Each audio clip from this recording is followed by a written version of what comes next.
yours. Thank you, Hans, for the introduction and for this nice opportunity to be presenting to you. We actually presented in the Leonardo series some years back when we were publishing our recommended practice report.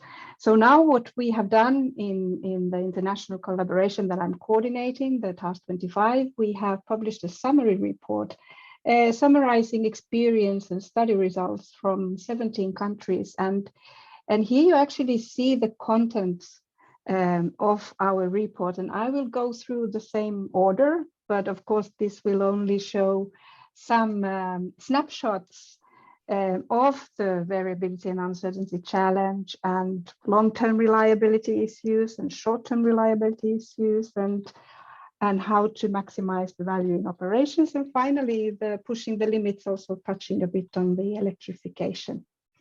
So to start briefly introducing our international collaboration. So we are operating under the Technology Collaboration Program under IEA, International Energy Agency.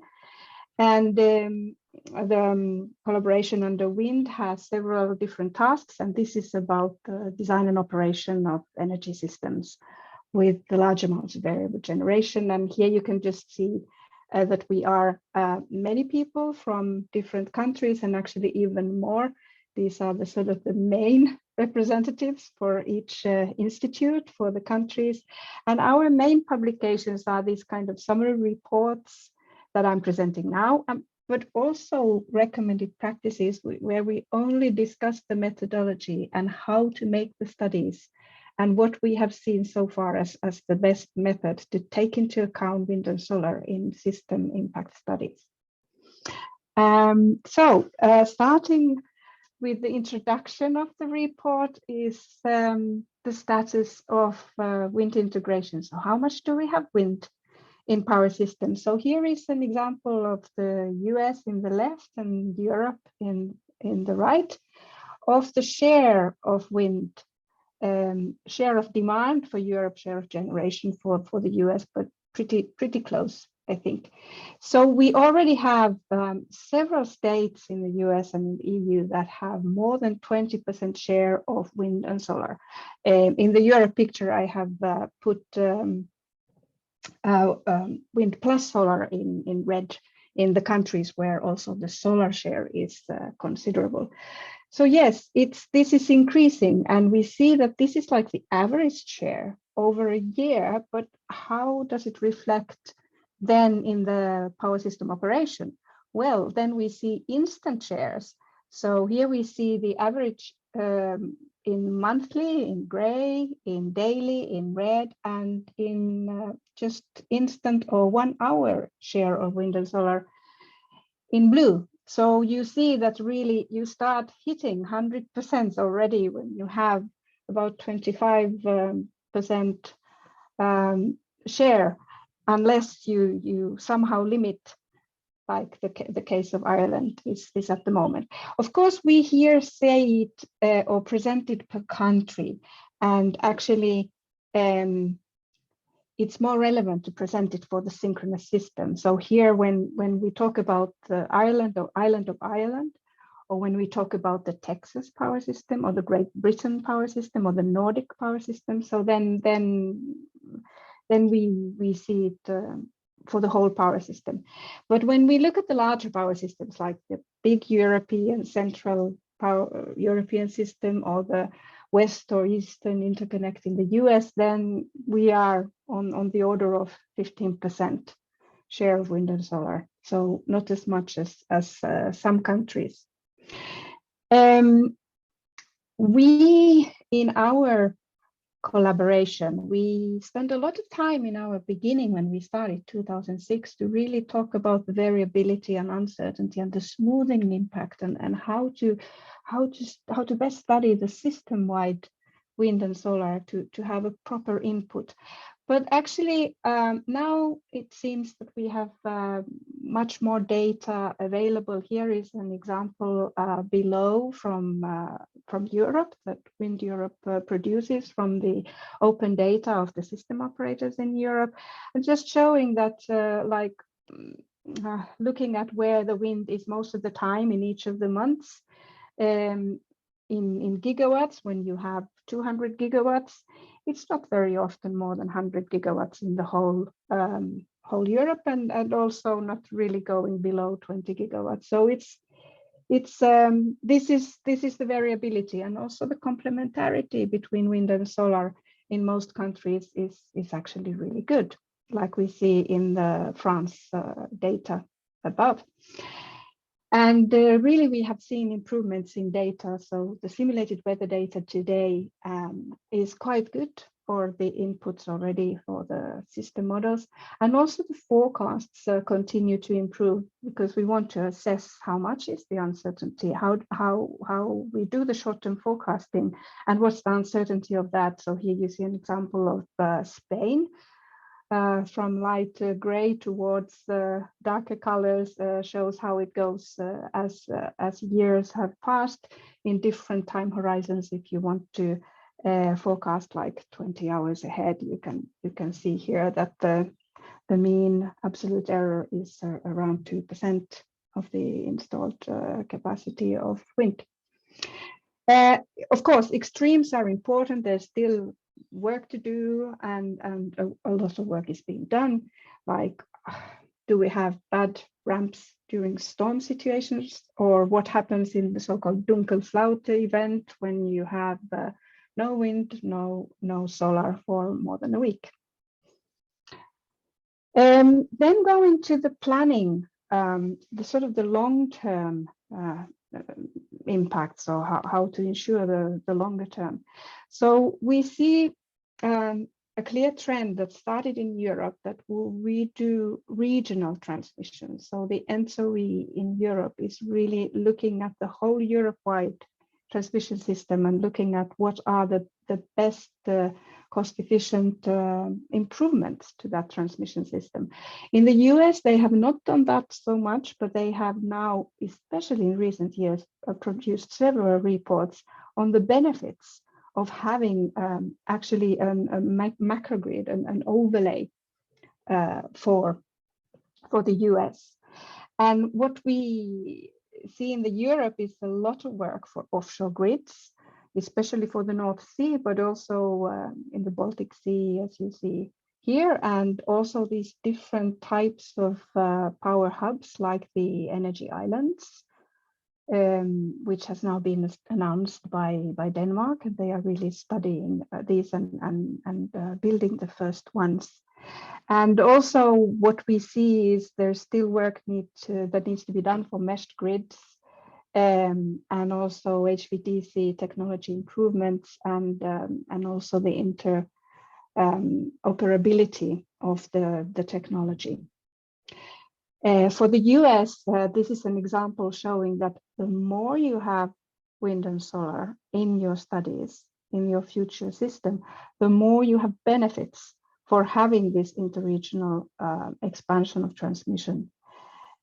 So they had the North American renewable integration study, NAVIS, and here is one result for their four different scenarios. And the system net value of transmission was more when in these scenarios where you had more wind and solar. Another thing about planning is and long-term reliability is the generation capacity adequacy, the resource adequacy. And also we started 10-20 years ago to study about, okay, what is the capacity value or capacity credit of wind? And we know that it decreases with increasing wind share. But if you have a large area, it's not as pronounced, this decrease of the value of wind for capacity. And what we have seen is that you need many years of data, and you should use probabilistic methods. And you can use this as inputs for planning models, and also if you are designing capacity markets. Here is just an example of US from a recent study. They are actually showing individual site capacity credit, but just showing also that the technology development, the future technology will have some beneficial impact, and especially offshore tends to have a higher capacity credit than onshore wind in the US. For future systems, we really see that we need improvements to metrics and methods and tools. And why is this? We started by looking at only like one country, but we really need to include the coordination with neighboring areas. And this is already done quite a lot in Europe for the NSOE. And another thing we see that to really reflect extreme events, especially if there are somehow correlated outages, you really need multiple years of data. And then it's not just enough to look at the probability of your loss of load, but also capture the magnitude and duration and frequency and timing of when this may happen. And in the future, you will, I mean, this is mostly done in a Monte Carlo type of thing, but really you need to think about using different tools that capture the chronology. So then we can see the load participation and storage also. And here is an example that that if you have different, here you have the same loss of load expectancy, but each scenario actually has quite different size and duration and frequency of these shortfalls. So you may have a high frequency of smaller size in the left, or then have sort of more severe outages, but even less frequently. But this you need to assess more in future when you have more wind and solar.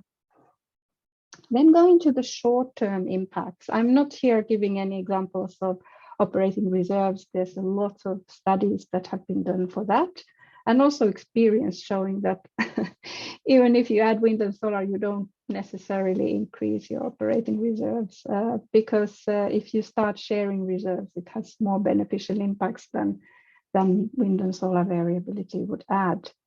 But yeah, I'm going to the stability impacts here in my snapshot. So frequency stability has been studied a lot because the smaller systems already, Ireland was showing that this is really important for them. And what they are doing, they are limiting wind, they are looking at their system non-synchronous penetration levels for each instant, and they are not letting it go above.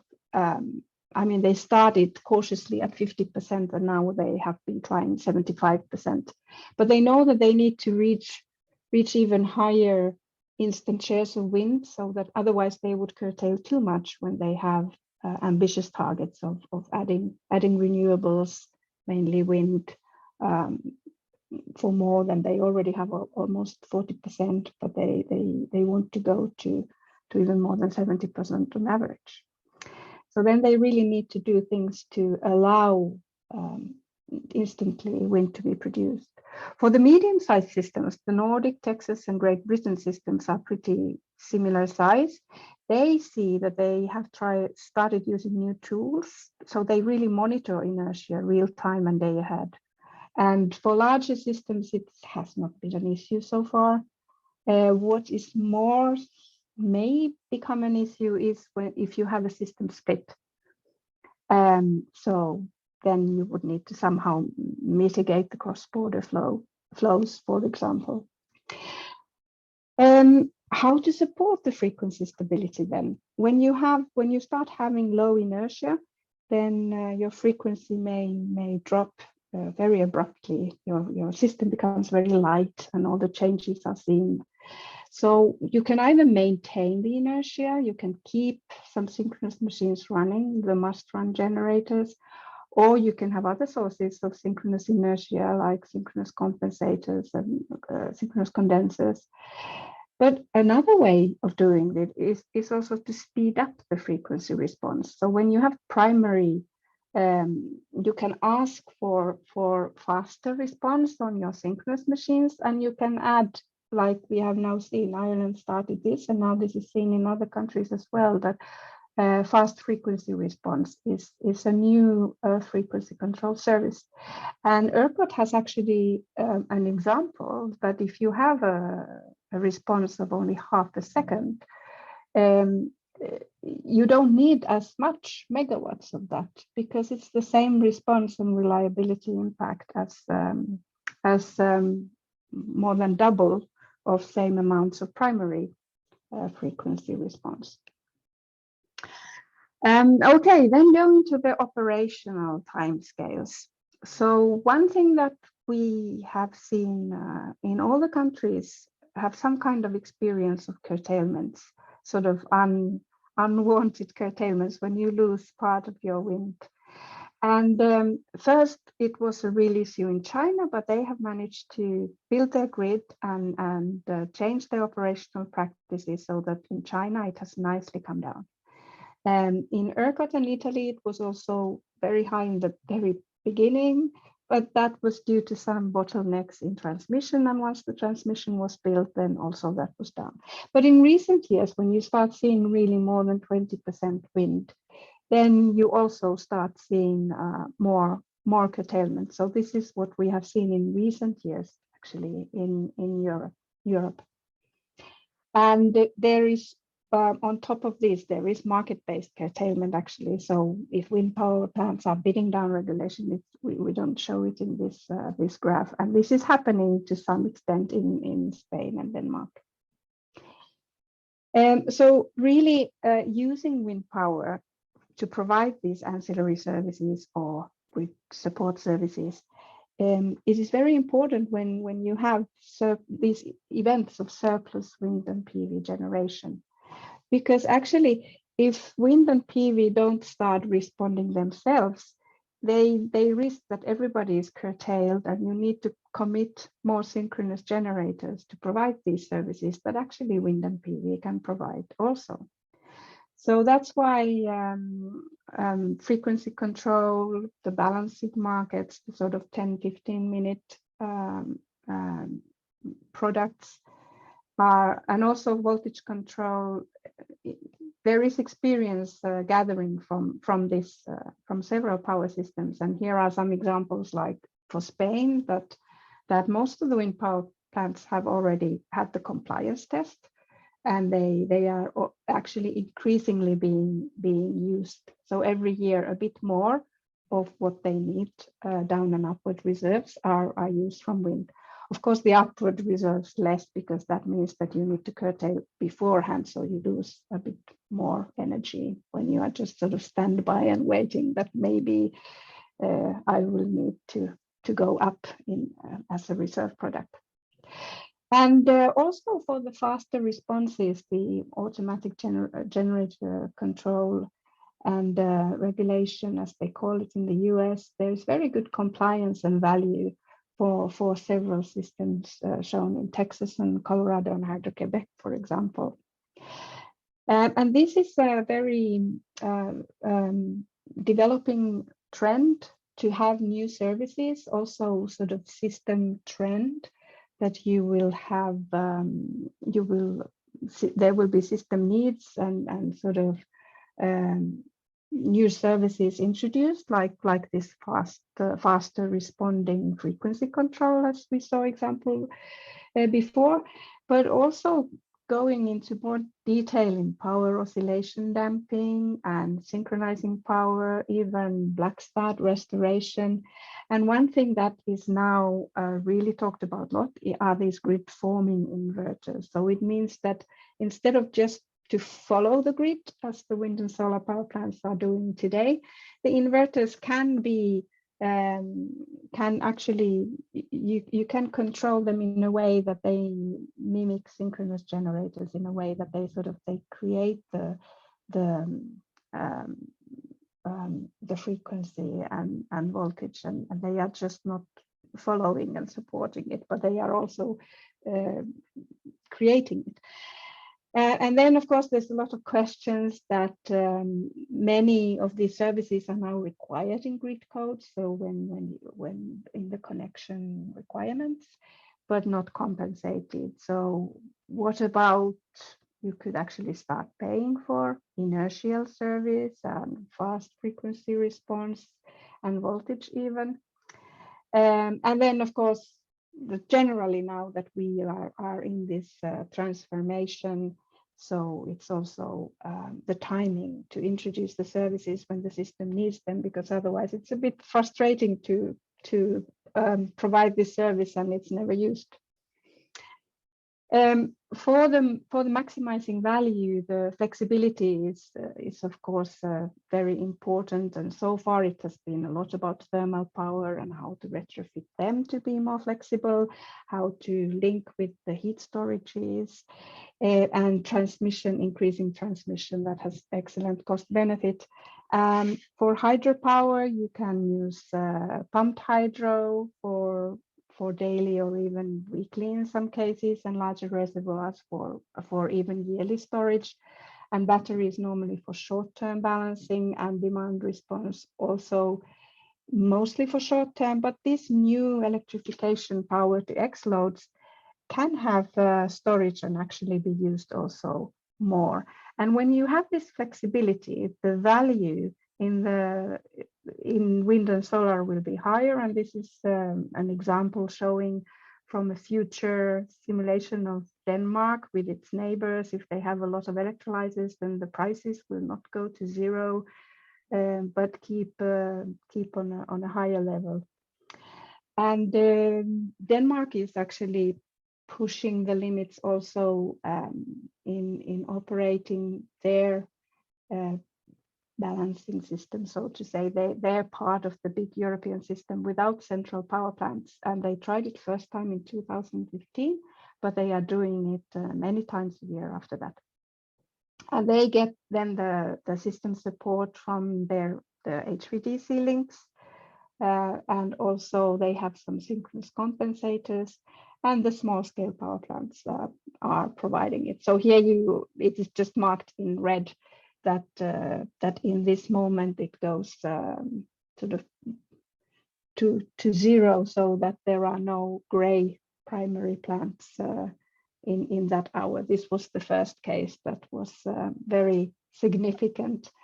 And in the smaller island systems, we also see how do they do this. They have these quick start diesel engines, and some of them they can just operate in synchronous condenser mode, so they don't produce power, but they are just rotating and providing inertia and system strength. And also the PV battery hybrids for the faster response for the passing cloud events. In order of seconds, they can just then in these moments operate some of the power plants curtailed, and then they can have fast response. And this is how in Hawaii, Kauai Island, they manage very high shares of PV. And then how to do this, I mean, in future, for 100% IBR, 100% inverter-based resources. So wind and solar and batteries, they are all inverter based. They are all connected non-synchronously. So first studies are emerging. For Great Britain, for example, they were looking that if they only do some modifications, how far can they go instantly? And the Irish system was simulated with 100% wind, and they just checked how much they need these grid forming inverters.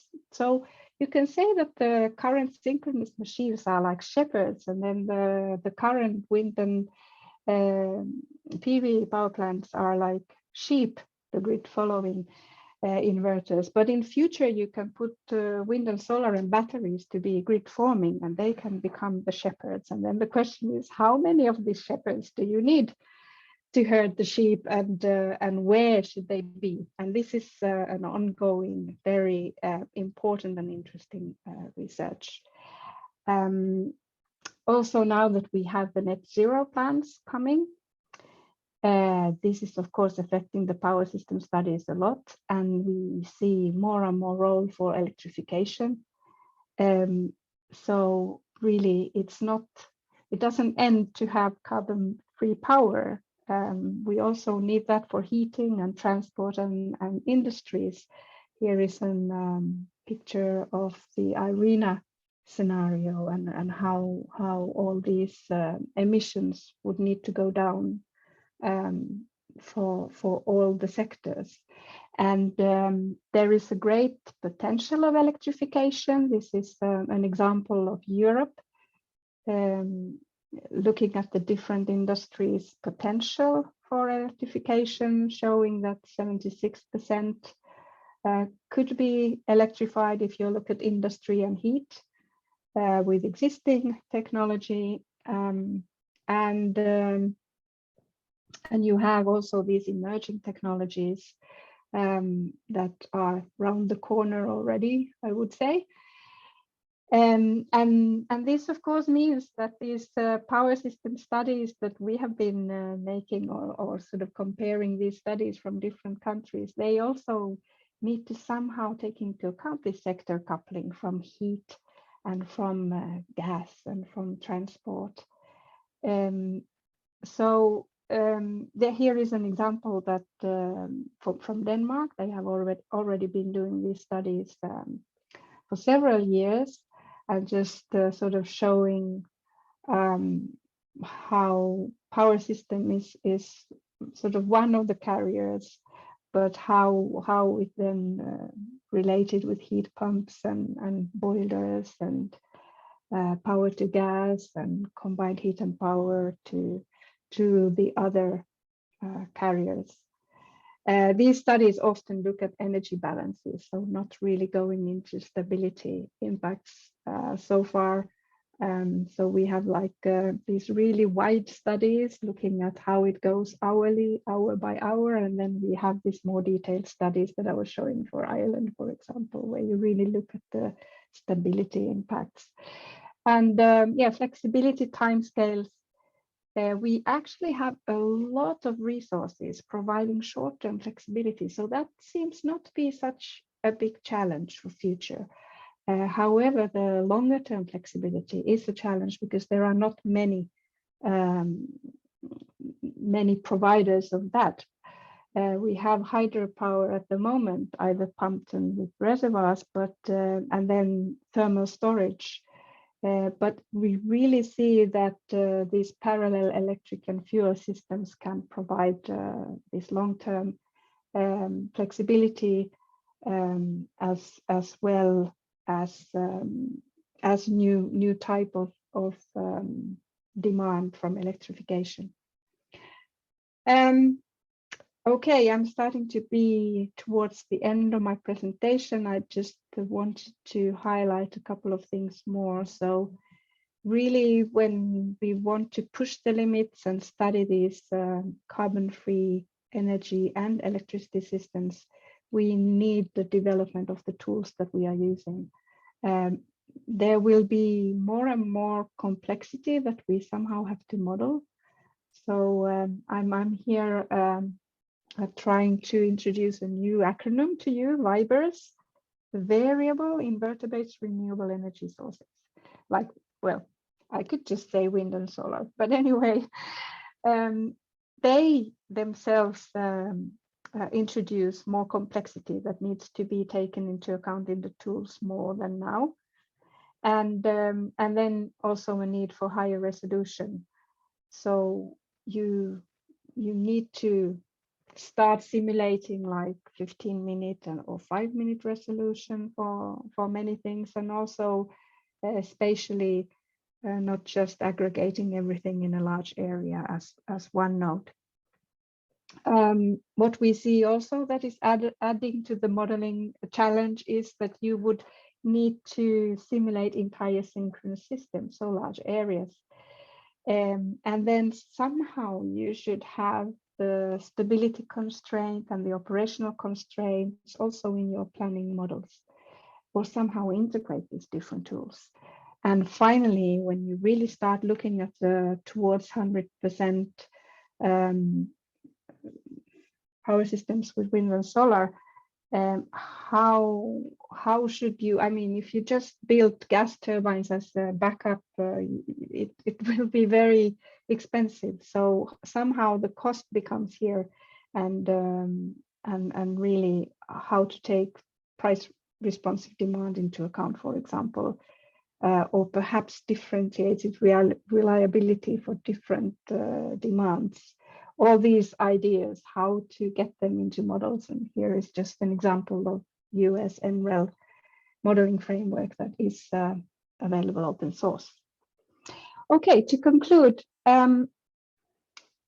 we see the demand for wind and solar as huge when we go towards net zero. So they will make a large contribution to future decarbonized energy systems. And actually they do have potential to form the backbone also when the full range of inverter capabilities are used. So far, we are not really using the inverters as much as we could, and also how to then do this. If you just make them mimic synchronous generators, that is one way, but that is for sure not the optimal way. So I think the new paradigms of non-synchronous power system operation will be needed to ensure the stability. And also the long-term resource adequacy needs new thinking. And this means also a suite of new tools and methods for system operators. And a lot of simulations and demonstrations before the system operators are confident enough to allow wind and solar to provide all these services that the synchronous machines are doing now. So we also have experience of operating and planning the systems, and there is research ongoing to tackle all the challenges, and with the opportunities of inverter-based generation, it does look actually quite promising, even if we don't know yet how it will be. And also energy transition and digitalization bring new flexibility opportunities, especially electrification. So both short and long-term flexibility, which is very important. So for that, I have here in my presentation the link to the report that I've been summarizing, and also a couple of recent papers for these challenges and mitigation possibilities for near 100% renewable energy and power systems. And with this, I thank you.